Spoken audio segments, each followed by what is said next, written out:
bonsoir à tous les quatre. On espère qu'on sera un petit peu plus nombreux d'ici quelques minutes. Pour ceux qui ne me connaissent pas encore, moi je vais me présenter. Donc, je suis Cindy Bourdelès, je suis chef de projet internationaux à la direction de l'international chez Réseau Canopé. Je suis en présence de Léna et Frédéric qui se présenteront à leur tour avant de commencer cette animation de ce soir. Donc, on se retrouve, c'est le dernier rendez-vous sur le programme de webinaire qu'on a mené ensemble autour du projet DEFIC. Donc, le projet DEFIC, c'était développer un écosystème francophone innovant au Kenya. Donc, on avait un programme de webinaires, donc de 10 webinaires sur 2 ans, et aujourd'hui, c'est le 10e. Voilà, donc Léna et Frédéric vont clôturer ces actions passées avec vous. Juste peut-être 2 mots sur Réseau Canopé. Un Réseau Canopé, c'est un opérateur donc, sous tutelle du ministère de l'Éducation nationale qui forme les enseignants français et francophones, pardon, en France et à l'étranger. Voilà. Donc, ce soir, on attend normalement une vingtaine d'inscrits. Donc, j'espère que vos collègues nous rejoindront tout au long de la soirée. Juste peut-être un petit mot sur les bonnes pratiques. Donc, j'imagine que Léna et Frédéric ont prévu certainement des moments d'interaction. Vous aurez la possibilité d'allumer vos caméras, d'allumer vos micros pour échanger, partager sur les petites productions de ce soir. Mais en attendant, effectivement, pour qu'on ait pour une bonne écoute et un bon réseau, bien veiller à couper sa caméra et son micro. Juste aussi pour vous rappeler que ce soir, on enregistre la session, comme toutes les sessions webinaires qui seront disponibles, enfin, qui sont mises en ligne avec le support de la formation de ce soir sur le site, donc sur la plateforme Moodle, la plateforme de formation du dispositif DEFIC, comme je le disais tout à l'heure. Donc, nous, on mettra tout à dispo et le replay de ce soir et le support que vous pourrez consulter. Et donc, du coup, vous pourrez revoir toutes les formations de ces deux dernières années. Puis, il y aura aussi d'autres modules d'auto-formation à découvrir sur cette plateforme. Donc, sans plus tarder, je vais laisser la parole à Léna et Frédéric. Je vais vous laisser vous présenter. Je vais vous souhaiter à tous une excellente soirée. Merci. Bien, Léna, vas-y, je t'en prie. Merci Cindy. Alors moi, je m'appelle Léna Beradia. Je suis formatrice pour Réseau Canopé depuis 3 ans et aussi professeure d'anglais. Et donc ce soir, je suis accompagnée de Frédéric avec qui on a préparé cette formation en ligne. Vas-y Frédéric. Et donc, moi, je suis aussi professeur d'anglais, je suis Frédéric Ouais. Davignon-Proviol. Donc, on a travaillé avec Léna sur ce webinaire qu'on aime beaucoup, donc on est très content de vous le présenter ce soir.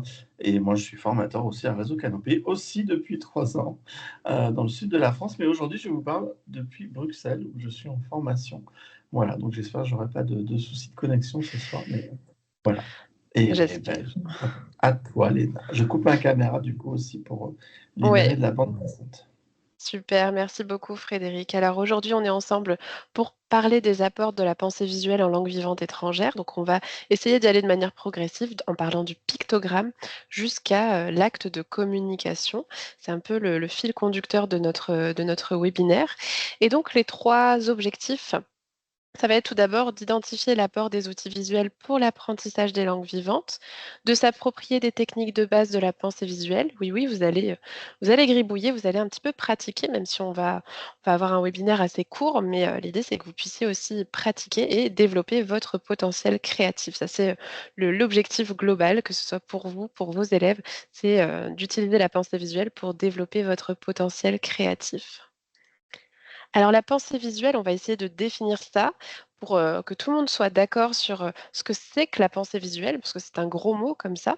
Donc la pensée visuelle, en fait, c'est un moyen simple de dessiner ses idées. On parle de pensée visuelle, mais on parle aussi parfois de dessin, on parle aussi d'accompagnement par le dessin.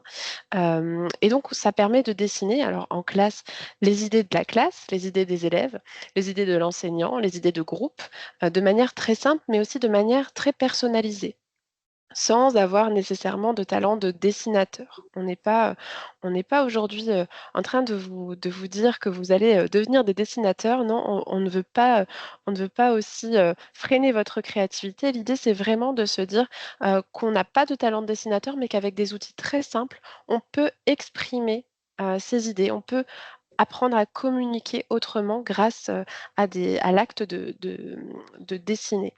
Et donc, ce qui est vraiment intéressant quand on enseigne les langues vivantes, bien sûr. Donc, la pensée visuelle, ça peut être un simple pictogramme, comme je vous l'ai dit au départ, un pictogramme qui va être associé à un mot-clé, mais ça peut être aussi une carte mentale. Tout ce qui va être tous les outils qui vont être visuels et qu'on connaît.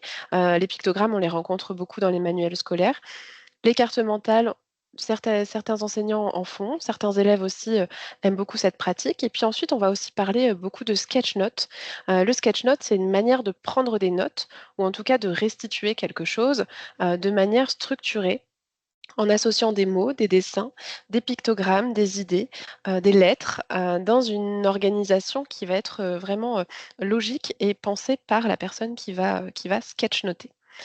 Donc dans un sketch note, on va pouvoir, relier entre eux des dessins, des personnages, des lettrages, des codes couleurs, un langage iconique, symbolique, de la schématique également.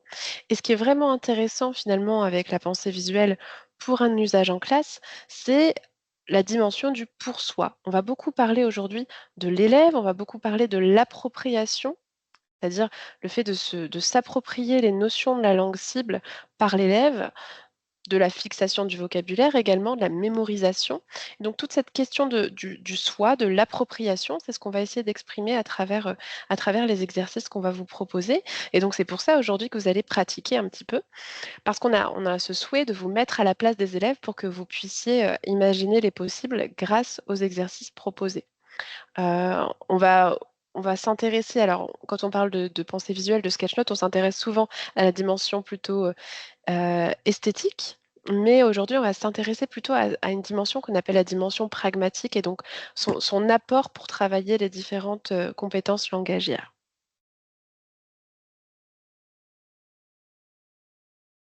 Est-ce que tout va bien?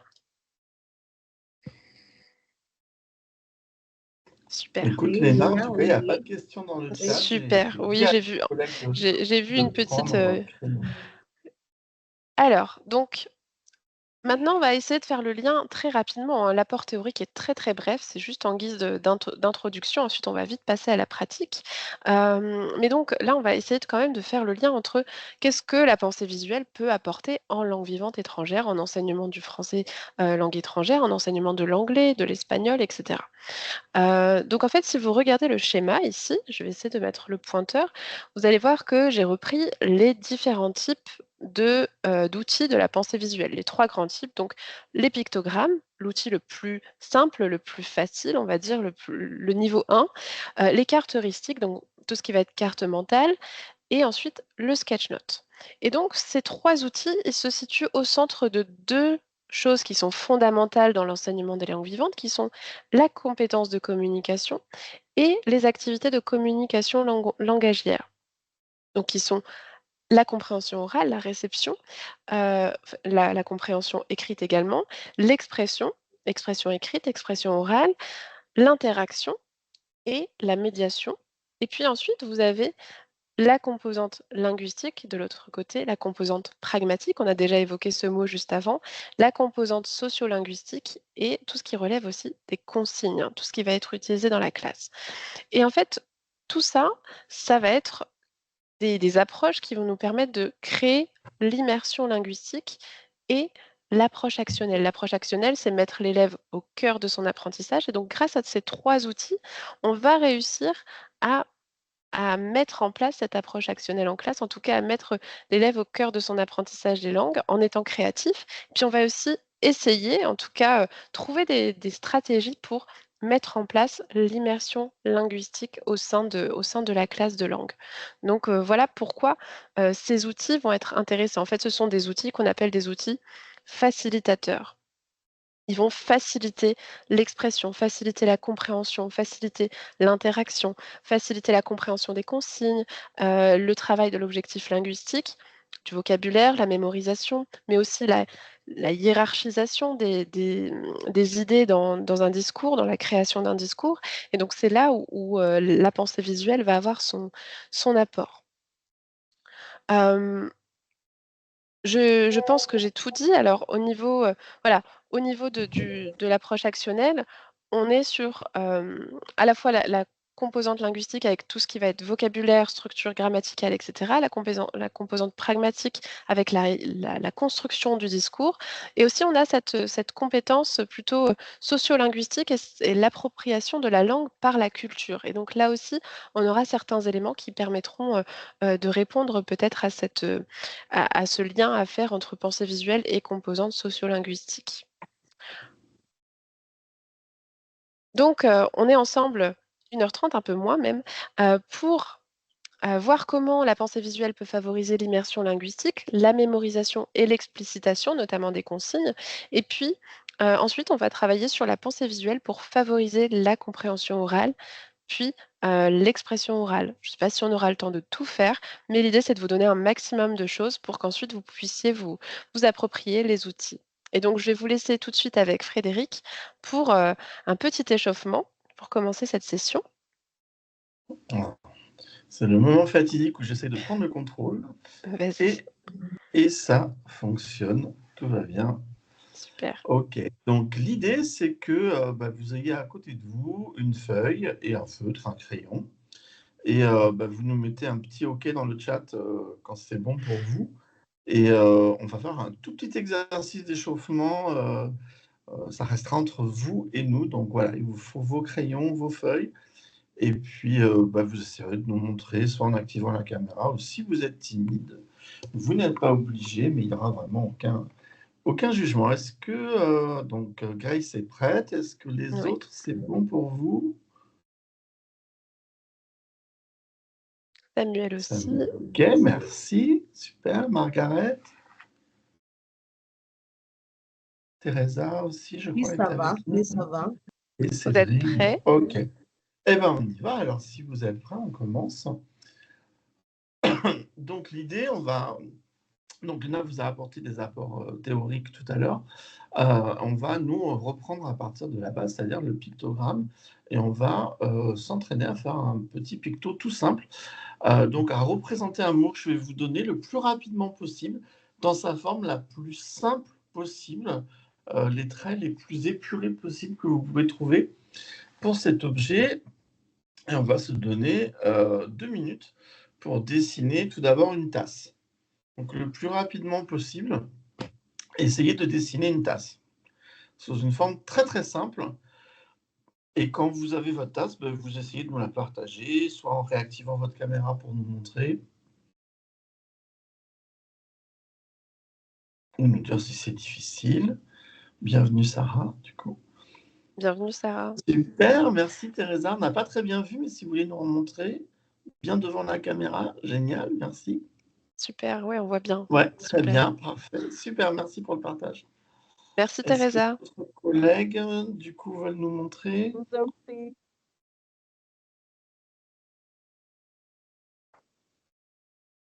Peut-être vous ne pouvez pas activer vos Ah caméras, oui, je ne sais pas. alors on ne voit pas encore tout à fait Margaret. Ah oui, ça y est. Ah super, merci, très bien, parfait.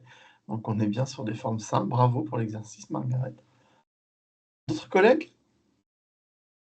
Non, il y a un deuxième mot, justement, qui est un petit peu plus dur, qui est le mot vélo. Bienvenue Sarah. Donc l'idée, c'est qu'on essaye de représenter sous sa forme la plus simple, cet objet. Je vous laisse activer vos caméras quand vous avez envie de nous montrer. Alors je laisse du coup Léna vérifier les caméras parce que moi je vois pas très bien. J'ai Oui, plusieurs fenêtres ouvertes. alors je vois une caméra ouverte, mais ah, c'est Teresa. Bon.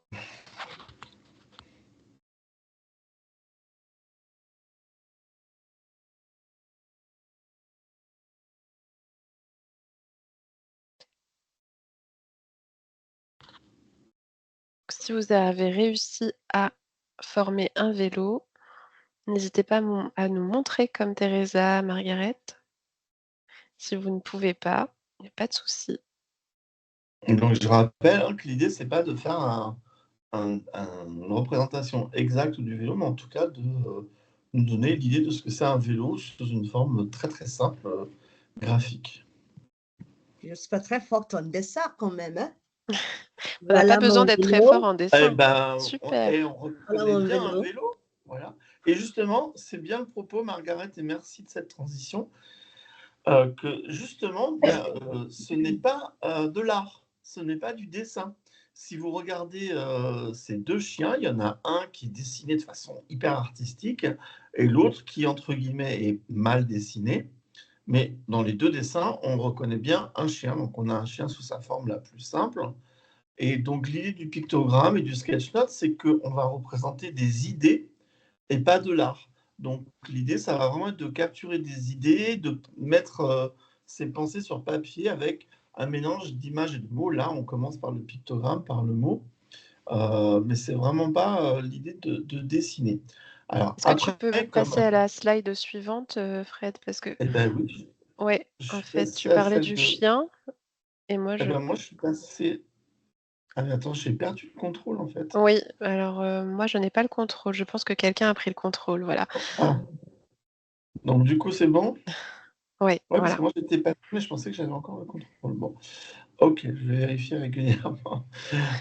Donc, pardon, je disais, donc vous voyez là les deux dessins donc, de chiens, il y en a un qui est bien dessiné, l'autre qui n'est pas bien dessiné, mais dans les deux cas, on reconnaît un chien et donc on a illustré l'idée de chien, d'un animal, de façon pas artistique pour le mal dessiné, mais en tout cas, on l'a reconnu.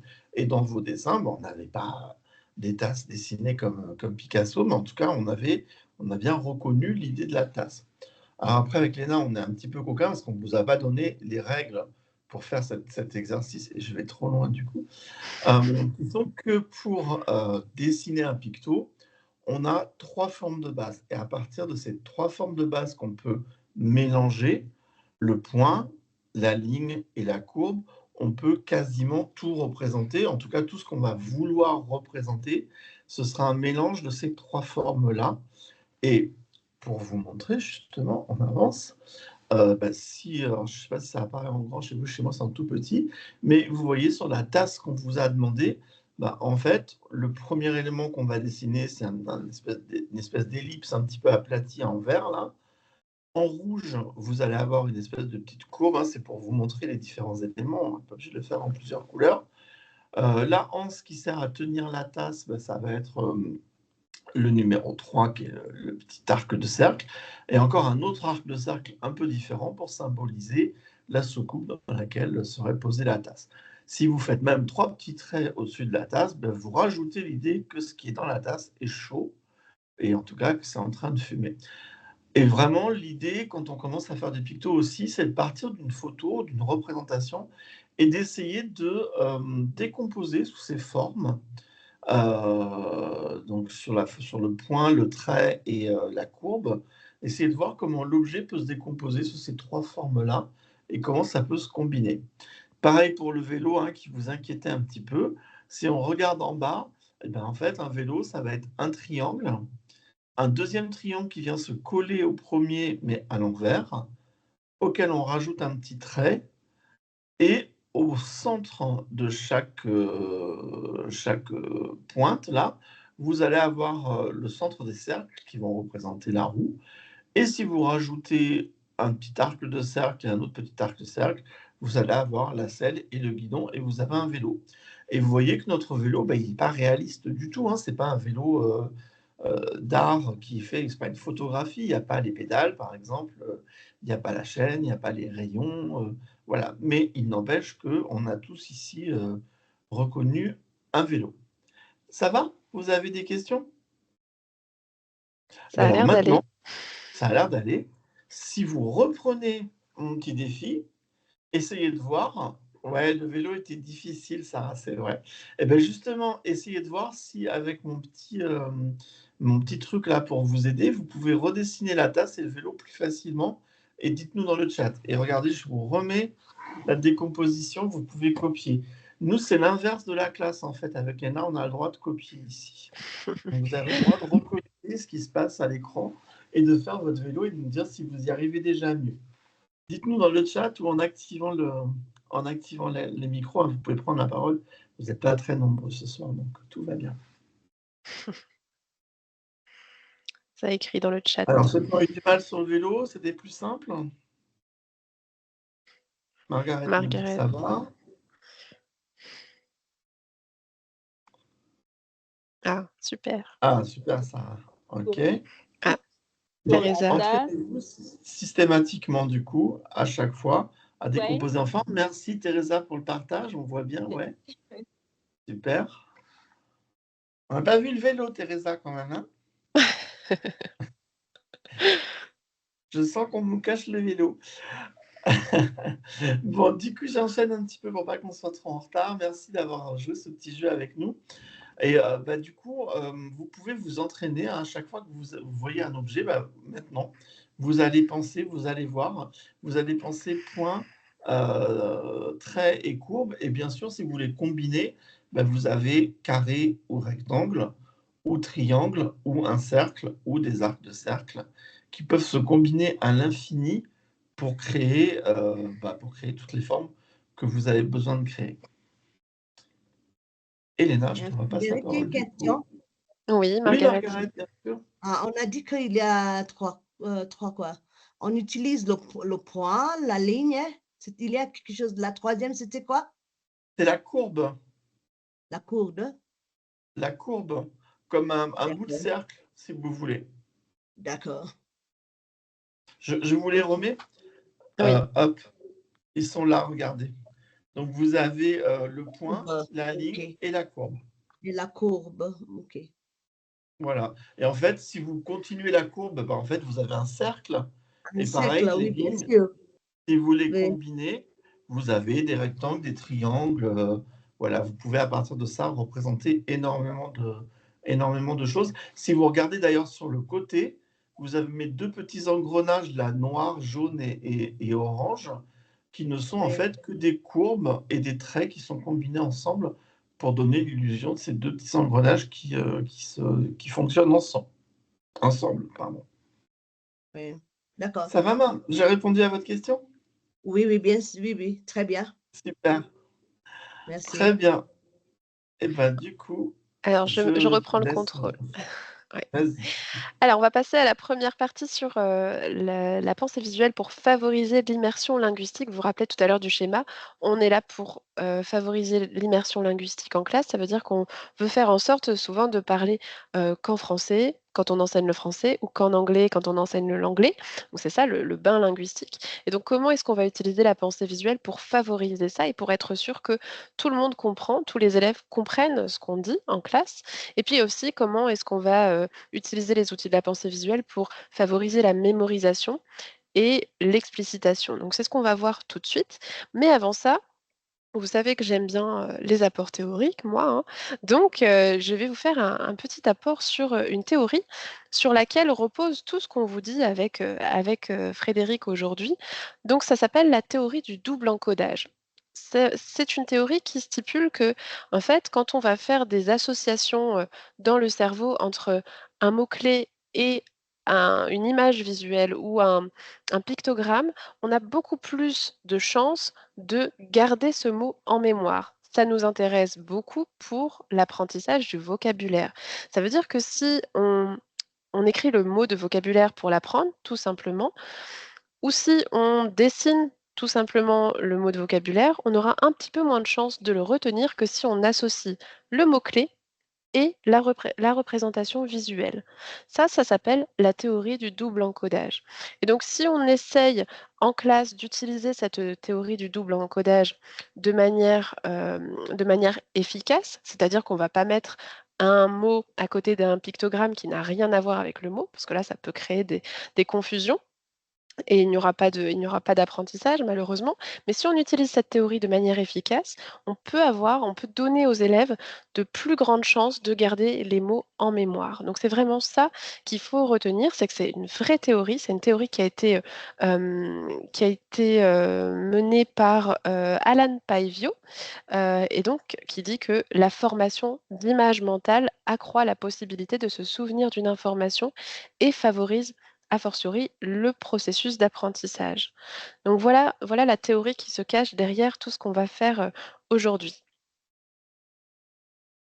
Alors, Léna, juste Grace a dû Oui, ressortir, mais moi, je n'ai pas la main pour la oui. réaccepter. Donc, si tu la vois revenir, je te laisse la laisser rentrer.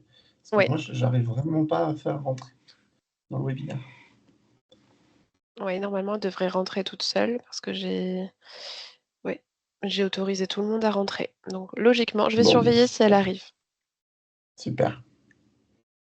Ah, mais c'est moi, du coup. Oui, tu fais la transition.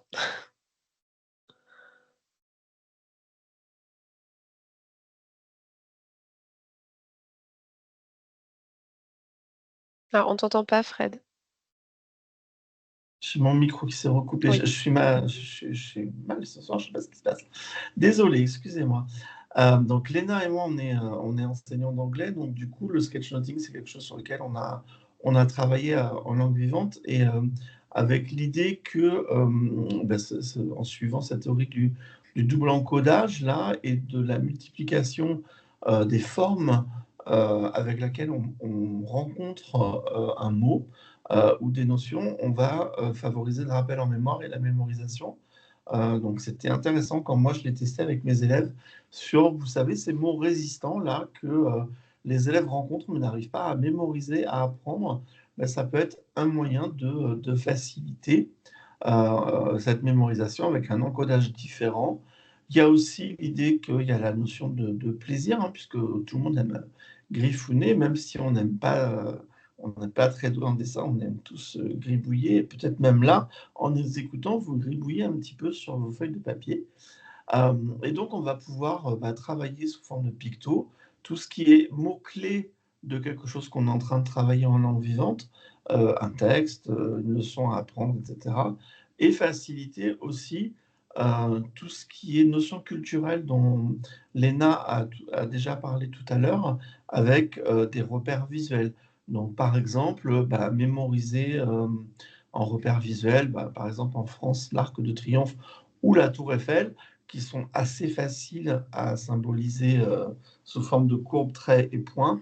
On va pouvoir encoder de façon différente et donc bloquer toutes ces difficultés que peuvent avoir les élèves à mémoriser certains mots et certaines notions. Exactement et puis, justement, j'en parlais dans l'introduction, mais, le fait de faire soi-même, le fait de représenter soi-même, le fait de dessiner par soi-même, ça va favoriser aussi ce double encodage dans le cerveau de l'information. Donc, c'est vrai que le fait de dessiner soi-même l'Arc de Triomphe et d'écrire à côté, Arc de Triomphe, l'enfant, l'élève aura plus de chances de mémoriser ça, plutôt que quand on va lui donner, une fiche avec, les différents monuments déjà représentés. Vous voyez un peu, l'intérêt et le côté, je fais pour moi, je fais de manière personnalisée et je mémorise mieux. Heu, Au niveau, des langues vivantes, on a cette possibilité d'associer un mot et un picto, mais on peut aussi associer un son et ça, c'est aussi intéressant, parce que ça va permettre de travailler à la fois le vocabulaire et la prononciation. Donc grâce à des outils numériques, par exemple, vous pouvez associer le mot, le pictogramme et le son, un enregistrement audio, de vous, de vos élèves, d'un natif, par exemple, qui va pouvoir, prononcer, le mot que vous illustrez.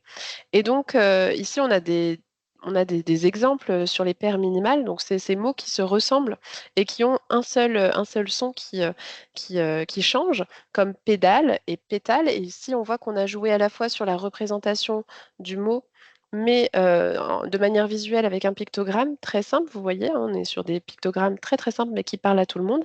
Et on a aussi joué sur les symboles phonologiques avec, avec de la couleur, donc ici en vert pour pédale, pétale. Pour beer et bear, on va faire la différence avec les symboles phonologiques et en plus la représentation visuelle. Ce sont des mots qui sont très confondus en anglais et donc là, on va éviter cette confusion en essayant, de représenter ou de faire représenter ces mots par les élèves. Pareil ici en arabe, bon, il y a l'alphabet qui est différent, mais on a khayar et khayar qui sont représentés différemment, qui sont 2 mots très différents mais avec la représentation, orthographique et en plus l'apport visuel, on comprend bien qu'il y a une vraie différence, de sens entre ces 2 mots, en plus de la prononciation. Je vais reprendre le contrôle. Hop. Oui, c'était moi, mais c'est pas grave. Vas-y, Ah bah, je continue. excuse-moi. Je te laisse pour celle-ci, Fred. Du coup, pareil, on peut travailler sur la mémorisation d'expressions ou de mots en travaillant pareil sur ces repères visuels pour mémoriser plus facilement les expressions idiomatiques avec l'anglais qui est très visuel. Jump on a call, par exemple, voilà, on a ce petit personnage voilà, qui saute sur son téléphone pour signifier que qu'on prend l'appel. Donc, vous avez la citation de Shakespeare avec to be or not to be, représentée de façon graphique aussi sous forme de rébus. Et vous voyez en haut, en langue allemande, vous avez un petit rébus pour essayer de retenir le mot Türkei, qui est la Turquie. Donc, Tour, c'est la porte, il y a le K, et Ei, c'est l'œuf en allemand. Et le mélange des trois, en rugby, ça fait Türkei. Et vous vous demandez sans doute, et je sais que Léna est particulièrement attachée à ce petit picto, pourquoi j'ai mis un petit saut au milieu. En fait, mes élèves avaient énormément de mal à retenir des expressions qui permettent de faire des liens logiques entre les phrases. Donc le mot so qui vient indiquer l'idée de le lien logique entre deux phrases. Mes élèves le retenaient très très mal jusqu'au jour où, oui, hein, le so, on est d'accord, c'est le SO, hein. Jusqu'au jour où j'ai mimé que je tenais deux seaux dans la main. Et là, c'est passé. Donc, bien sûr, ça ne se prononce pas pareil, bien sûr, c'est pas la même orthographe, mais globalement, ça se rapproche. Et donc, c'était un petit repère aussi visuel, mnémotechnique pour mes élèves pour s'en rappeler. Et même après, en fait, le lien logique, c'était plus nécessairement ça, c'était des expressions plus complètes, mais à chaque fois que je mimais avec mes deux mains l'idée d'avoir des seaux dans la main, ils comprenaient qu'il fallait mettre un lien logique. Donc, bien sûr, à manier avec prudence, hein, puisque c'est du franglais et voilà, ça marche, c'est du langage commun, mais pas non plus faire sur des choses plus complexes où là, on pourrait rajouter de la difficulté. Ça va pour ça? Ouais. Une autre façon qu'on peut avoir pour essayer de travailler sur la mémorisation, alors les élèves sont parfois un petit peu perdus dans les différents cours qui s'enchaînent, c'est-à-dire que, par exemple, nous en langue, on a ici 3 heures par semaine et ils oublient un petit peu ce qui s'est passé sur 2-3 semaines sur des grandes séquences pédagogiques. Donc, on peut proposer ce modèle-là qu'ils peuvent reproduire ou compléter, qu'on peut leur distribuer tel quel, pour essayer de reparcourir un petit peu les 2-3 dernières semaines avant une grosse évaluation, pour noter ce qu'ils ont appris à faire, les mots-clés à retenir, ce qu'ils ont du mal à retenir et ce qu'ils ont beaucoup aimé, en encodant, comme l'a très bien expliqué Léna tout à l'heure, de 2 façons différentes. Ce que j'ai appris à faire, donc là, marquer ce qu'on a appris à faire, et puis un petit picto à côté. Les mots-clés à retenir, et tout à l'heure, on parlait des mots résistants en bas, là, avec le petit éclair. Mais pareil, noter les mots-clés qui sont difficiles à retenir en essayant de marquer ce mot dans la langue dans laquelle on a du mal à le retenir, et le symboliser sous forme d'un petit picto, et pareil pour ce qu'on a aimé. Donc, de se faire une petite fiche mémo. Ce qui est important, c'est que ce soit eux ou elles qui la fassent elles-mêmes pour que ce soit bien, en fait, leur travail. Si c'est moi qui leur distribue quelque chose que j'ai fait moi, ça ne marchera pas, hein, parce qu'il faut vraiment qu'eux soient impliqués et qu'il y ait l'action aussi de remplir cette fiche, mais aussi de faire ces petits pictogrammes pour encoder de façon différente. Hop, on passe à la suivante toujours. On vous donne des petits trucs pour essayer de faire des petits pictos. Donc cette méthode, elle a été développée par Maxence Walbrou, qui nous a gentiment autorisé à l'utiliser. Et donc, c'est la méthode sopalin. Alors, le rouleau de sopalin, hein, c'est le mot qu'on utilise. Je ne sais pas, peut-être si au Kenya, vous l'utilisez aussi ce mot, mais le sopalin, c'est le mot qu'on utilise pour l'essuie-tout, en fait. C'est la marque. Et donc, il a pris chacune des lettres de sopalin, donc le S pour symbole. Et vous voyez, il y a 2 mots à chaque fois, il y a mémoriser et problème. Et ben, en fait, ce mot mémoriser, si on prend le mot qui est en noir, il peut être symbolisé, bon là, comme moi je suis assez vieux, par, une petite disquette, qui était la façon dont on enregistrait les informations dans les ordinateurs quand j'étais très jeune. Et le mot problème, eh beh, ça peut être le petit panneau de la route avec le point d'exclamation. Pour mémoriser, pareil, on peut utiliser le O, donc objet. On peut symboliser le mot mémoriser avec un cerveau. Le P de personnage, vous voyez ce petit personnage qui se met la main sur la tête, qui a du mal à retenir. Le A pour abstraction, donc on va avoir les informations qui sont rangées dans différentes cases différentes, dans différentes cases, pardon, de cette petite boîte-là qu'on a. Le concept lié, du coup, je passe à problème. Bah, vous allez avoir, quelque chose qui est verrouillé avec un cadenas et on va essayer de déverrouiller la situation, de déverrouiller le problème. Donc ça, c'est le concept lié. Et enfin, les 2 derniers, souvent, moi, j'aime les associer, mais avec l'idée d'intensification.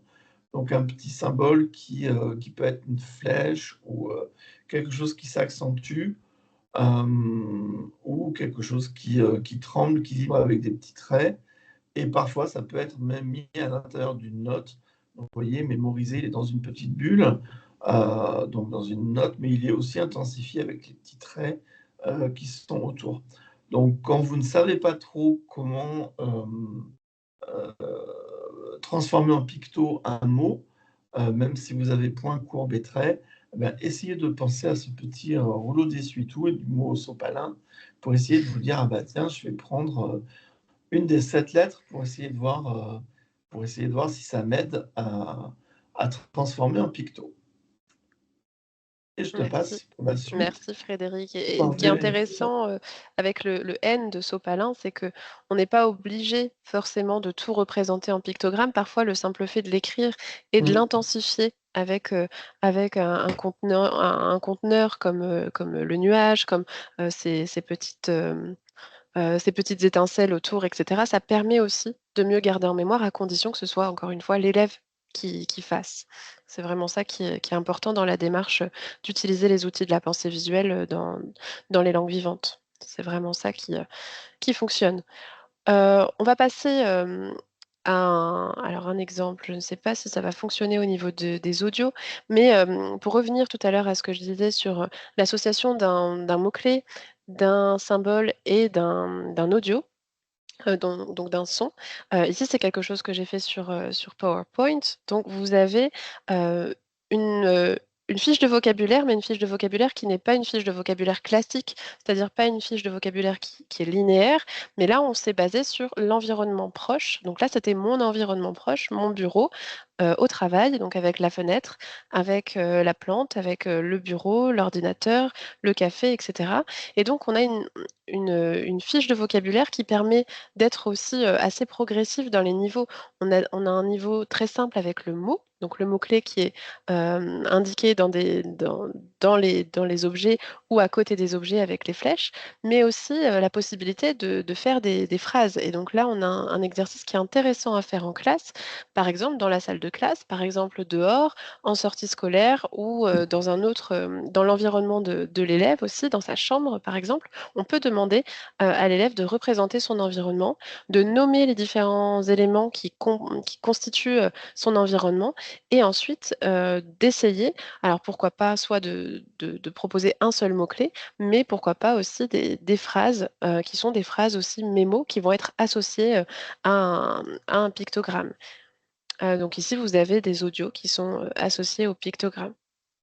Je ne sais pas si vous entendez, mais, donc là, c'est en anglais. On a aussi, cette, heu alors je vais passer tous les audios, désolée.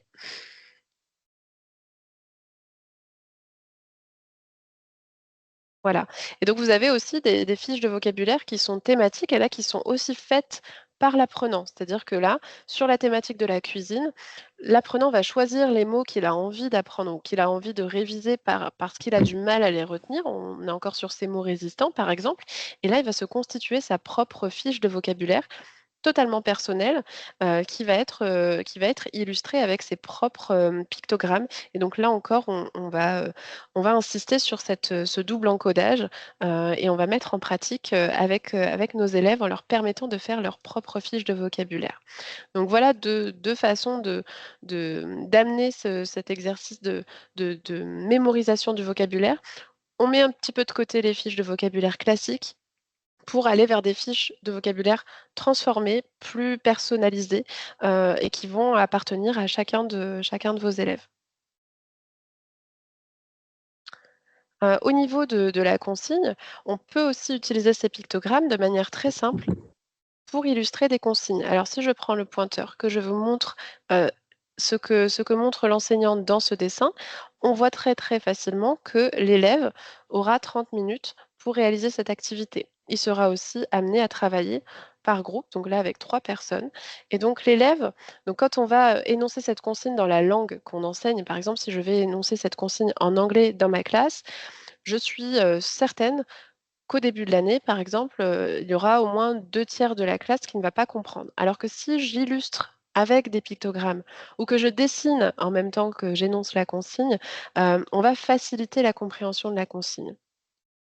C'est également le cas dans, ce que l'élève a comme fiche. Il a sur sa fiche des pictogrammes qui vont lui permettre de mieux comprendre et d'être guidé pendant son exercice. Donc là, encore une fois, on permet l'immersion linguistique et puis on permet surtout, à l'élève, de ne pas demander à son enseignant de répéter, plusieurs fois la consigne, de traduire la consigne. On évite aussi, de passer par la traduction et là, on voit que, la pensée visuelle dans ce cas-là va vraiment faciliter la compréhension des consignes et faciliter le quotidien des enseignants. Est-ce que tout va bien? Ça a l'air d'aller, on n'est pas très Écoute, pour dérangé dans le l'instant, chat. on n'a pas de questions, je sais pas. N'hésitez pas à poser vos questions, hein, bien sûr. Donc je me permets de continuer, comme il n'y a pas de questions, sur, la grammaire. Donc là, sur, la leçon de grammaire très classique qu'on peut avoir, donc on est un peu sur le même schéma de tout à l'heure avec les listes de vocabulaire très classiques. Là, on est sur une leçon plutôt classique qui est rédigée, donc avec des règles de grammaire et des exemples. Et donc, comment est-ce qu'un élève peut s'approprier cette leçon qui est assez, impersonnelle? On va la distribuer à tout le monde de la même manière. Comment un élève peut se l'approprier ou en tout cas, comment je peux moi aussi en tant qu'enseignant essayer de d'expliciter cette notion de grammaire de manière différente en utilisant la pensée visuelle? Et bien, ça va donner quelque chose comme ceci. Donc ça, c'est un exemple, bien évidemment. Il y a plein de façons d'amener les choses.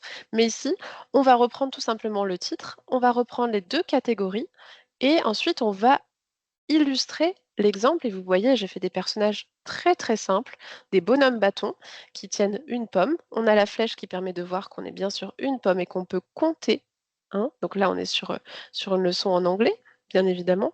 Une leçon d'anglais, pardon, sur les dénombrables et les indénombrables. Et donc ensuite l'eau, hein, on ne peut pas la compter, mais on peut dire: «A glass of water». Donc là, on voit vraiment, la différence entre les 2 exemples et on explicite finalement de manière visuelle, la leçon.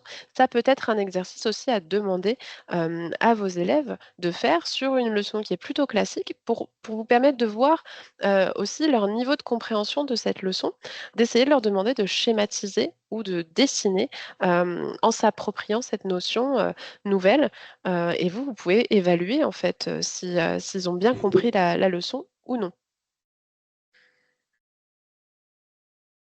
J'espère que tout est clair sur cette partie.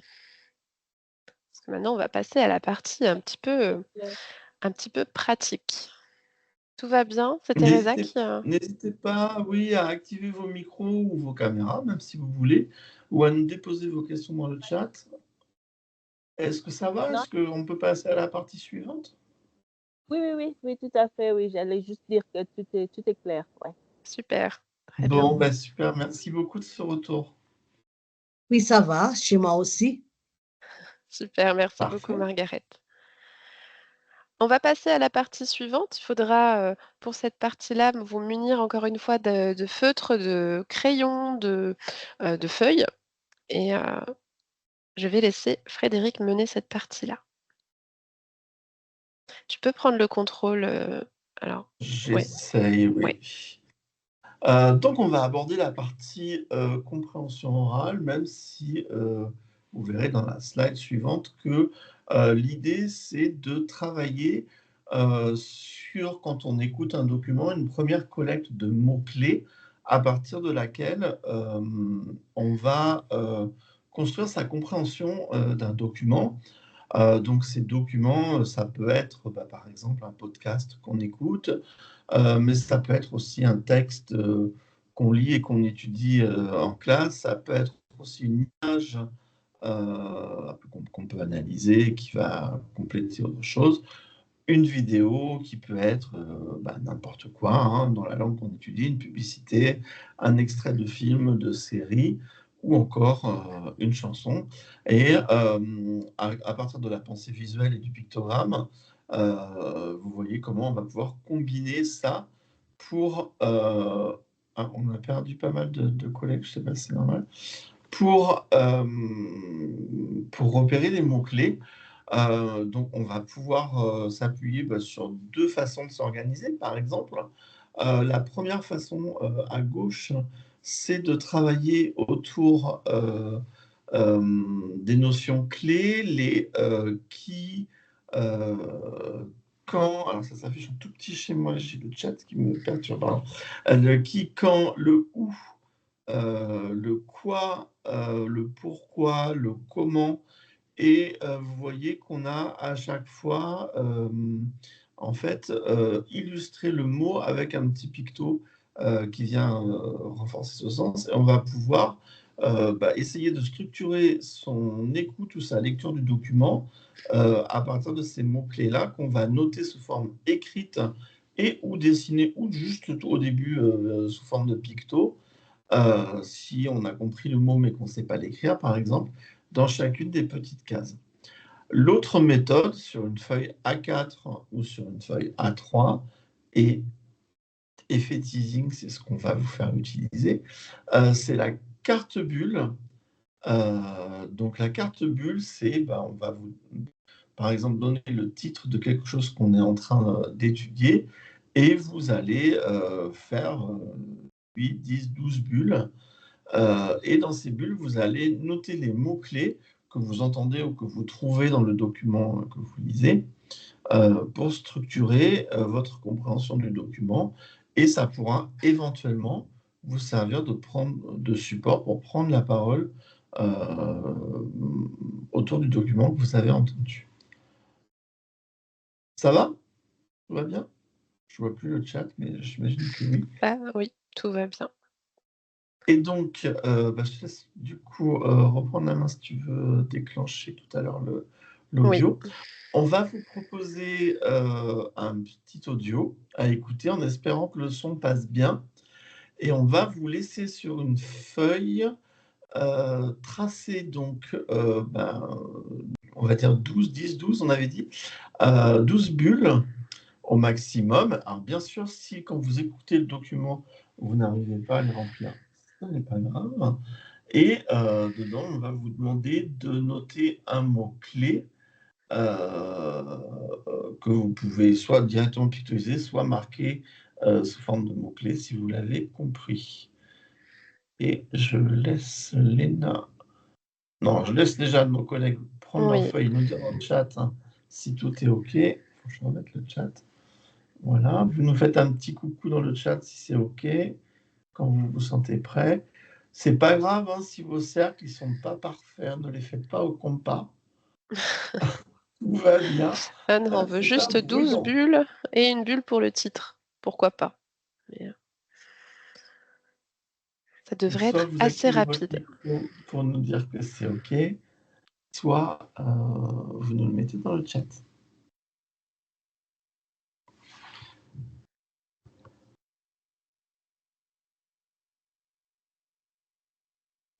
J'attends que ce soit terminé pour tout le monde pour lancer l'audio.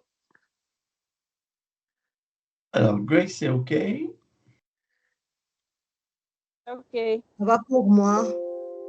Teresa, Margaret aussi. Du coup, je pense qu'on peut lancer l'audio, Léna. Très bien. Alors, dites-moi si vous entendez. France Info. Est-ce que vous Oui, entendez? Super. oui, C'est parti. oui. Dans l'estuaire de la Concentration. Gironde, il y a un phare qui trône majestueusement depuis 1611, le phare de Cordouan. Classé monument historique, son éclat guide les bateaux inlassablement. Plus de 67 mètres de haut, 301 marches, il est le seul phare au monde en mer à être habité par des gardiens et ouvert au public. Vous ne pouvez pas passer à côté de sa visite si vous êtes dans le coin. Avec plus de 400 ans d'histoire, croisons les doigts pour lui, il pourrait être inscrit au patrimoine mondial de l'UNESCO. Entre mer et estuaire, c'est donc plus qu'un simple phare, c'est un trésor du patrimoine. La Et ça fait Est-ce que une ça minute. va? Est-ce que vous avez pu noter dans vos bulles des mots-clés et éventuellement, vous avez peut-être même fait directement des petits pictos? Donc, je sais pas, si vous avez des mots-clés, soit vous nous les montrez en activant vos caméras, soit directement, vous nous les mettez dans le chat, par exemple. Et on va voir comment, à partir de ces mots-clés que vous pouvez avoir transformés en pictos ou pas, on peut reparler du document qu'on a entendu pourtant qu'une fois. Teresa, je vois que vous mettez votre micro. Alors, oui. Oui, je dis la phare, un mot-clé. Ah, les Oui, bulles étaient alors, trop petites pour écrire. et c'est ma faute, Oui. Sarah, je ne Donc, vous l'ai pas j'essaie dit assez clairement. Pardon, Teresa, excusez-moi. Oui? Moi, j'ai dit une Euh, phare. bon, Une phare. Oui. phare. Ouais, vous pouvez nous donner en fait plein de mots, hein. Si vous en avez noté 12, donnez-nous vos 12 mots. Voilà, je ne sais pas. Si vous en avez On d'autres, en a pas mal déjà. On a le phare, on a trésor de patrimoine, 400 ans ouais, d'histoire, oui, ouvert au public. l'UNESCO. L'UNESCO, super. Euh, Alors moi, j'avais noté, par exemple, en même temps que je l'écoutais, j'avais noté l'éclat, guidé, les bateaux. Vous voyez, en fait, tout ça, c'est des mots-clés éclat, guidé, bateau, La mer, mer, ouais. effectivement. Et vous voyez que ce sont des petits mots assez simples. Un phare, quand on y réfléchit, hein, c'est vraiment, si on réduit à sa forme très simple, c'est deux traits quasi parallèles qui penchent un petit peu en haut, avec un arc de cercle en haut et trois petits traits pour montrer que ça s'allume, par exemple. Euh, un trésor, vous pouvez faire des pièces. La mer, c'est des petites courbes pour montrer qu'il y a la mer. Le bateau, on peut le décomposer en forme simple. Euh, donc vous voyez que si on écoute ce document, alors peut-être vous avez entendu d'autres mots, hein. Voilà, alors l'UNESCO, par exemple, ça va être quelque chose d'assez difficile à pictoiser, mais ça peut être quelque chose qu'on peut mettre, comme on dit tout à l'heure, avec la note et l'intensification de notre sopalin, sous forme accentuée dans une bulle, par exemple. Ou pour l'idée de trésor du patrimoine, on peut faire des petites colonnes. Alors, je ne sais pas au Kenya avec quoi vous associeriez comme ça patrimoine. Nous, au patrimoine, ce serait plutôt un bâtiment historique, par exemple. Mais suivant culturellement ce à quoi ça va être associé, vous allez pouvoir faire un picto différent. Alors, Sarah, vous avez juste le titre, et c'est pas grave, c'est déjà pas mal, hein. Voilà, et puis peut-être vous n'avez pas pu vous organiser à temps, mais pas de souci. Donc voilà, l'idée c'est de vous montrer cet outil, donc la carte bulle, et puis celui qu'on vous a montré tout à l'heure pour qui, quoi, quand, où, pourquoi, pour organiser la compréhension de l'oral, qui souvent, moi de mon expérience quand j'enseignais l'anglais, c'était vraiment quelque chose qui leur faisait peur aux élèves, parce qu'ils se retrouvent devant ce document et ils ont l'impression d'une masse d'informations qui leur arrive dessus et comme un espèce de magma incompréhensible. Et là, ce qui est intéressant dans l'exercice, c'est qu'on va vraiment travailler l'idée de arriver à discriminer les mots-clés, les mots essentiels, ceux qui vont être accentués, Donc ça peut paraître tout bête hein, de partir du mot, mais en fait, c'est une compétence qu'on travaille d'isoler les mots accentués, les mots porteurs de sens, et de les notifier comme ça de façon écrite et ou dessinée. Et en fait, à partir de ça, on va pouvoir, peut-être en travaillant avec toute la classe, reconstituer un petit peu l'histoire qu'on a entendue. Ouais, c'est exactement ça. On va vraiment vers une compréhension qui est globale, et on s'appuie sur tous les élèves. Alors là, dans ce cas-là, on n'a pas pu, le faire, avec vous totalement, mais l'idée, c'est de reprendre, les mots, ensuite de réfléchir à un moyen de les illustrer pour accroître la mémorisation et puis ensuite, cette carte à bulles, elle va pouvoir être support, comme l'a dit Frédéric, à la prise de parole, pourquoi pas, et à la restitution de cette compréhension. Quand vous voyez, la carte à bulles de vos élèves, vous voyez aussi ce qu'ils ont saisi du document.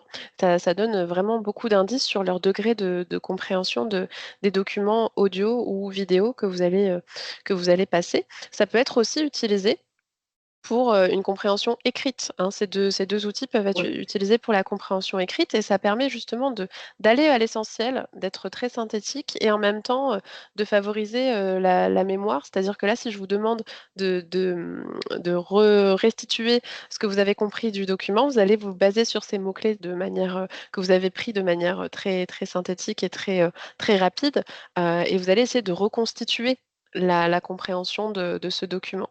Donc, c'est un Et, et exercice qui est très intéressant pour ça. Vas-y.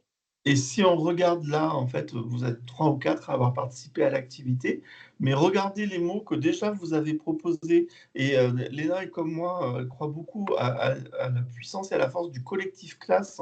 Le groupe classe, en fait, c'est vraiment une force pour travailler la compréhension de l'oral. Mais regardez déjà à 3, vous nous avez donné phare, monument historique, ouvert au public, 400 ans d'histoire, trésor du patrimoine, UNESCO, dans la mer. On a déjà énormément de choses sur les 30 premières secondes. Hein. Peut-être qu'on aurait pu scinder l'écoute en deux et tout en classe, mais là, on n'a pas pu le faire avec vous ce soir parce qu'on n'aura pas nécessairement le temps. Mais déjà, sur une première écoute, dans des conditions qui sont pas optimum, à distance, voilà, enfin, qui sont pas simples, on a déjà énormément reconstitué de sens.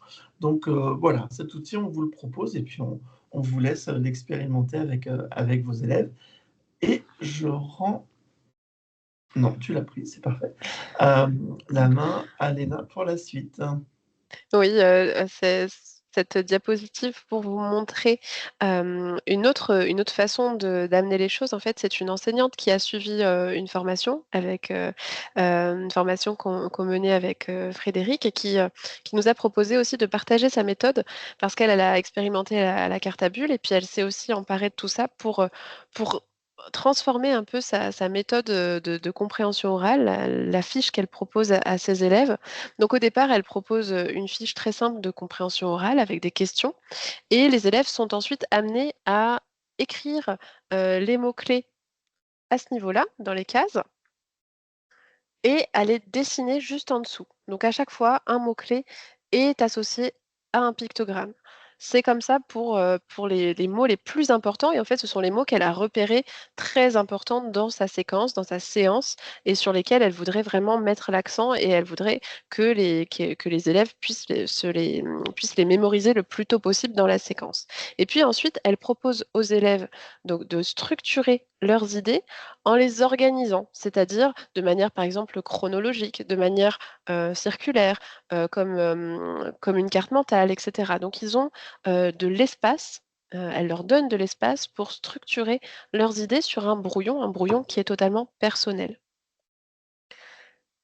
Et ensuite, elle leur propose, heu, à partir de cette compréhension orale et de cette collecte des mots-clés qui va être illustrée, de réaliser un sketch note. Donc là, elle leur donne, quand même, des indices sur le sketch note. On est sur un exemple d'un document historique et donc là, l'idée, c'est de faire quelque chose de plutôt chronologique, d'un parcours. Donc il faut que le dessin, final prenne la forme d'un parcours. Donc elle laisse les élèves assez libres dans la constitution du sketch note, mais les élèves vont devoir prendre obligatoirement les mots-clés qui ont été vus précédemment, rajouter des couleurs, rajouter des flèches pour montrer la logique, qui ressort de leur compréhension et aussi, pourquoi pas, utiliser des lettres, des lettrages un peu plus épais, un peu plus fins pour, montrer aussi la hiérarchie dans les informations qui sont données dans ce document.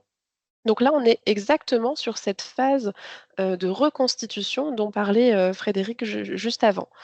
On va reconstituer la compréhension et là, nous, en tant qu'enseignants, on va voir, réellement le cheminement, réflexif de nos élèves, leur manière de penser, leur manière d'avoir, saisi, d'avoir compris, le document. Donc c'est vraiment très intéressant comme activité et ça a bien fonctionné en tout cas pour cette collègue qui enseigne, l'espagnol et donc pour vous montrer un exemple, voilà, quelque chose de très simple. On a beaucoup de mots-clés, on a beaucoup d'expressions clés, mais on a aussi, certains symboles, certains personnages. On a des pictogrammes très simples qui sont dessinés et à chaque fois, on a quand même un petit peu de texte avec ces flèches, qui vont donner vraiment de la logique, et qui vont retracer un petit peu, le parcours, en tout cas la chronologie de l'histoire qui a été vue, dans cette vidéo. Donc là, voilà, vous avez des exemples, qui ont été réalisés par des élèves en classe d'espagnol. Donc on part de pictogrammes très simples et on arrive vers quelque chose qui est beaucoup plus structuré, qui est agencé et qui va vraiment donner à voir la réflexion qu'il y a derrière et la logique de l'audio ou de la vidéo. Est-ce que tout va bien? Donc vous voyez, il y a plusieurs choses, il y a plusieurs façons de faire.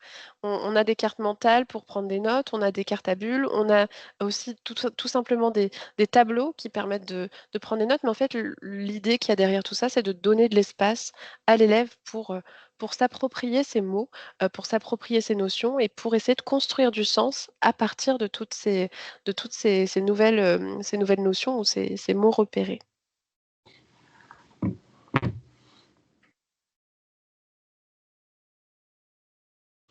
Est-ce qu'on a un peu le temps pour essayer quelque chose, Frédéric, à ton avis? Je ne sais pas si on a le temps. Oui, je pense qu'on a un petit peu de temps, On a peut-être Léna. un peu de temps, oui. Alors ce qu'on peut faire, ce que vous pouvez faire, chez vous, c'est, reprendre une feuille et garder sous la main la feuille, avec la carte à bulles. Et donc on va essayer de faire un peu ce que les élèves de la collègue ont fait, donc c'est-à-dire essayer d'agencer, la compréhension de cet audio que vous avez eu grâce aux mots-clés, tout simplement. Donc l'idée, quand on veut commencer à sketchnoter, parce qu'en fait là on commence à réaliser un sketchnote, c'est qu'on va choisir un type d'organisation. Donc par exemple, ça peut être quelque chose d'assez aléatoire. Ici, hop, l'agencement plutôt en popcorn, c'est-à-dire qu'on va avoir toutes les idées, hem, qui vont être jetées sur la feuille. On a cette organisation plutôt en carte mentale. On a des parcours également, donc plutôt logiques, des chemins. On va avoir aussi, des modules. Et puis, plutôt des représentations en ligne. Alors ça, ce n'est qu'un exemple, hein, de type de sketch note parmi tant d'autres. Il y a aussi, beaucoup d'autres, exemples ici, par exemple des métaphores visuelles. Donc là, on a la métaphore de l'iceberg, on a la métaphore de la montagne, le soleil couchant également avec cette idée de chemin. Voilà, on a énormément de structures, qui peuvent être intéressantes et parfois, la structure la plus simple est la meilleure. Donc là, on est sur quelque chose d'assez classique, on va dire, voilà, on parle d'un phare. Voilà, est-ce qu'on a envie de mettre en avant ce phare? Est-ce qu'on a envie de mettre en avant, la mer? Est-ce qu'on voilà, tout dépend aussi de choix que vous allez faire. Mais l'idée, c'est d'essayer de montrer que certaines choses ont du lien, d'essayer de faire des liens entre les choses avec des flèches, avec des parcours ou alors grâce à une métaphore visuelle comme celle-ci. Donc je vous propose d'essayer en tout cas de choisir un agencement pour votre sketch note. Vous pouvez aussi faire des choses très, très simples, vous voyez, avec des colonnes, hem, avec, encore une fois, on a la spirale, On a des cases aussi. Et puis vous avez tous ces petits, alors comment on dit ça en français? Ces liens peut-être? Connecteur. Des connecteurs, voilà, c'est ça, ces connecteurs. Donc les flèches qui peuvent être aussi très très fantaisistes, hein, voilà. Là, c'est vraiment le moment de s'exprimer quand on commence à faire un sketch note. Vous avez des conteneurs aussi, qui sont très différents. On a les panneaux, on retrouve les bannières qu'on a vues, les nuages et cetera. Donc voilà, c'est à vous de piocher à droite et à gauche et de faire vos choix et d'essayer de mettre en forme quelque chose de structuré. Je vous remontre, le précédent quand même. Est-ce que vous avez une idée de comment vous allez agencer les choses sur votre feuille? N'hésitez pas à nous partager, hein, dans le chat. Est-ce qu'on va utiliser le même, le même document sonore? Oui, oui, on est sur la carte à bulles. L'idée, c'est de montrer comment D'accord. les choses, voilà, comment vous avez Est-ce compris que vous aussi pouvez le ce répéter? document. Tu peux répéter le document? Je ne sais pas si on aura le temps de le repasser, mais si vous avez déjà 30 les mots qui secondes, sont hein, dans c'était 30 secondes. C'était 30 pardon? secondes, c'était trop long. Ce n'était pas trop long, peut-être 30 secondes à 1 minute. Oui. On est un peu en avance, Léna, donc Je le on a le temps repasse? si on veut. Oui, s'il vous plaît. Allez. Alors je le repasse, mais donc il faut reprendre votre carte à bulles. Oui, oui. Hop. Alors je vais, heu juste que je fasse une petite manip. Voilà. Donc là, normalement, je vais pouvoir le repasser. Est-ce que vous entendez? France Info. Oui, oui, ça va. OK, c'est parti. Dans l'estuaire de la Gironde, il y a un phare qui trône majestueusement depuis 1611, le phare de Cordouan. Classé monument historique, son éclat guide les bateaux inlassablement. Plus de 67 mètres de haut, 301 marches, il est le seul phare au monde en mer à être habité par des gardiens et ouvert au public. Vous ne pouvez pas passer à côté de sa visite si vous êtes dans le coin. Avec plus de 400 ans d'histoire, croisons les doigts pour lui, il pourrait être inscrit au patrimoine mondial de l'UNESCO. Entre mer et estuaire, c'est donc plus qu'un simple phare, c'est un trésor du patrimoine. Est-ce que tout va bien?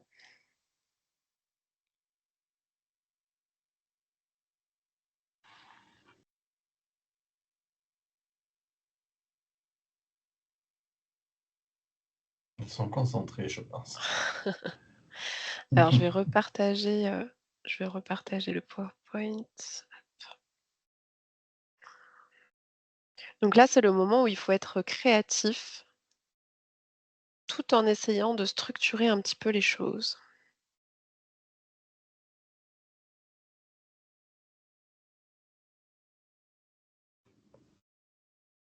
Et je ne vous en ai pas parlé, j'en profite quand même.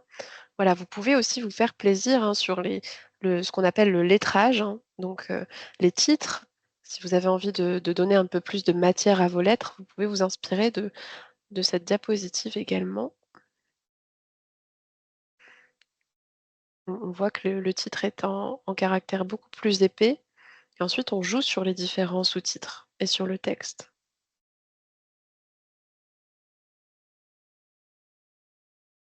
Est-ce que tout va bien?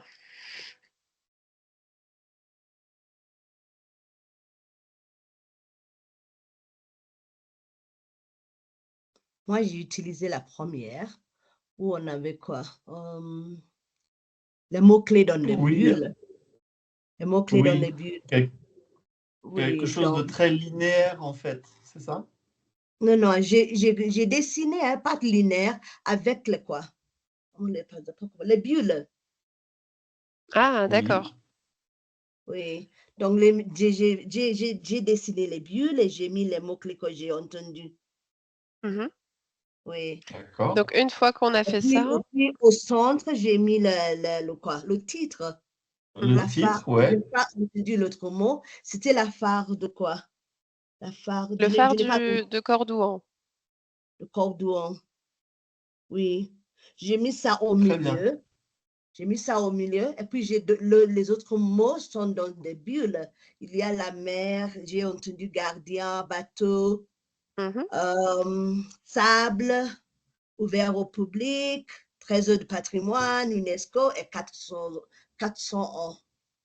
Ok. Est-ce que vous avez représenté ces mots avec des pictogrammes? Oui, oui, ok, je vais partager ça. Ok. Ouais. Super.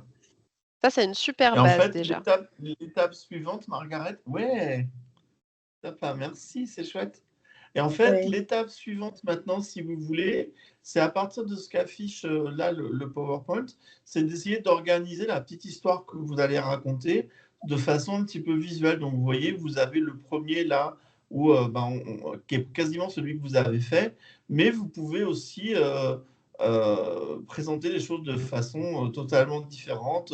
Le dernier en bas sous forme de popcorn, ou de façon très très visuelle, comme montrait Léna sur la slide suivante, on pourrait très bien imaginer, là vous voyez, là il y a un iceberg, en fait votre histoire elle pourrait être avec un grand phare dessiné au milieu, avec des petits traits là qui symbolisent la lumière autour du phare, et sur chacun de ces traits, les éléments, les mots-clés que vous avez trouvés pour raconter cette histoire. Par exemple, mais ça peut être plein d'autres façons différentes. La seule limite qu'il y a là, en fait, c'est votre créativité. Et donc, l'idée, c'est que tous ces éléments, les conteneurs, les pictos, les mots, les connecteurs, vont s'associer ensemble pour créer un sketch note. Et tout ça peut soit servir de compte-rendu de votre écoute, soit de support de prise de parole, ce qui nous permettrait de faire une transition, n'est-ce pas, Léna? Fort habile de ma part sur la partie suivante, si vous le voulez bien, qui est la pensée visuelle pour favoriser l'expression orale. Donc, on vous a abordé les éléments pictos et très rapidement, et on en est vraiment désolé, il faudrait sans doute approfondir, mais le sketch note, par exemple, les élèves, je ne sais pas comment ils sont les élèves au Kenya quand ils prennent la parole, mais ici en France, ils sont très timides, ils ont peur, ils tremblent, voilà, donc ils ont une feuille et ils lisent leur feuille, ce qui n'est pas du tout la façon de prendre la parole. Donc moi, je leur avais proposé ce petit support-là, dans lequel ils pouvaient mettre les mots-clés de leur prise de parole, symbolisés par le mot et le petit picto, plutôt que d'écrire toute la phrase. Et vous voyez, en fait, les éléments s'organisent sous forme de petites pancartes. Et en haut, les mots importants, les mots qu'ils ont du mal à retenir, les mots-clés, je ne sais pas, en tout cas, ceux qui sont vraiment importants. Et en fait, ça peut servir de support de prise de parole de plein de façons différentes. Ça peut être une histoire très linéaire avec un début et une fin. Ça peut être introduction, thèse, synthèse, antithèse, conclusion, développement. Enfin, voilà. Et comme on disait tout à l'heure, ça permet de lutter contre la difficulté à prendre la parole, contre les mots résistants avec le double encodage, mais ça fait aussi travailler des compétences telles que la hiérarchie des informations. Qu'est-ce qui est important en fait dans ce que je vais avoir à dire dans ma prise de parole dans une langue qui n'est pas la mienne? Qu'est-ce qui est important? Quels sont les mots-clés sur lesquels je vais m'appuyer? Et ces mots-clés vont permettre de dérouler du contenu. Et on va travailler aussi sur la chronologie de ça, avec voilà, des éléments de chronologie. Et on continue de travailler le lien graphiphonie qu'avait évoqué Léna tout à l'heure avec les paires minimales, le D, le T, le IE en anglais. Voilà. Et donc, ce que je viens de vous dire là, et qui est écrit ici et qui n'est pas très très séduisant, vous pouvez par exemple l'organiser sous forme de sketch note. Et en fait, c'est exactement ce que je viens de vous dire, mais de façon visuelle. Alors, il y en a un petit peu dans tous les sens, mais c'est pas grave. Vous voyez ce que je vous ai dit sur, il y a une réflexion de ce que ça veut dire prendre la parole. On lutte contre la feuille qui tremble et le fait d'avoir peur de prendre la parole. On va hiérarchiser les infos et les données de façon chronologique. On va renforcer la mémorisation avec le double encodage. Et vous voyez, en fait, je redis la même chose que ce que je vous ai dit avec des notes écrites là, que je vous avais laissées sur la slide d'avant, mais de façon beaucoup plus visuelle pour prendre la parole. Donc, on va travailler sur la résistance de certains mots à mémoriser, sur les paires minimales IA et R de nos mots là qui sont facilement mélangés en anglais, et sur le lien graphiphonie. Et vous voyez, bah là, j'ai un sketch note qui organise de façon visuelle 1, 2, 3, 4, 5 avec un fil conducteur, exactement ce que je vous ai dit de façon écrite sur la slide d'avant. Donc, c'est pour vous donner un exemple de comment des propos peuvent être schématisés de façon très visuelle pour aider à prendre la parole. Donc, vous avez ce petit support que vous pouvez donner. Et puis là, du coup, une illustration de ce que ça peut donner. Je ne vous dis pas que c'est parfait, je ne vous dis pas que ça vous parle à vous. Là, c'est moi qui me le fais, moi, pour prendre la parole. Et ça peut me servir aussi de support que j'affiche si je dois prendre la parole sur cette thématique-là. Ça va? Est-ce que vous avez des questions sur ça? Non? Tout va bien? Ça a l'air d'aller. Oui, Pas ça bien. va. Ouais, ça va. Juste une Bon, question. très bien. Vous pouvez- Oui. Ça va aussi chez moi. Est-ce que vous pouvez partager ça? Parce que c'est difficile de dessiner tout ça maintenant. Et c'est important, hein. Est-ce que vous pouvez partager quoi? L'enregistrement de ce Alors webinaire? oui, comme disait Cindy tout à l'heure, je ne sais pas si vous étiez là, Margaret, D'accord, Cindy dit que dans le Moodle de DEFIC, du programme d'accord. DEFIC, de ces 20 webinaires, je crois, vous aurez à la fois l'enregistrement et le support qu'on vous a projeté. Donc, vous retrouverez à la fois nos douces voix, Léna et moi, et nos visuels, et le support PDF. Et vous aurez même, du coup, les ressources qu'on vous propose qui sont des choses qui peuvent être lues, des livres, des Oui, supports en vidéo, des liens à consulter, et on vous a même mis, pour si certains d'entre vous travaillent sur tablette, 2 applications qui permettent sous forme numérique de créer des contenus. Donc on a essayé de vous partager ces ressources que vous retrouverez ici, et vous pourrez cliquer sur les liens directement pour y aller.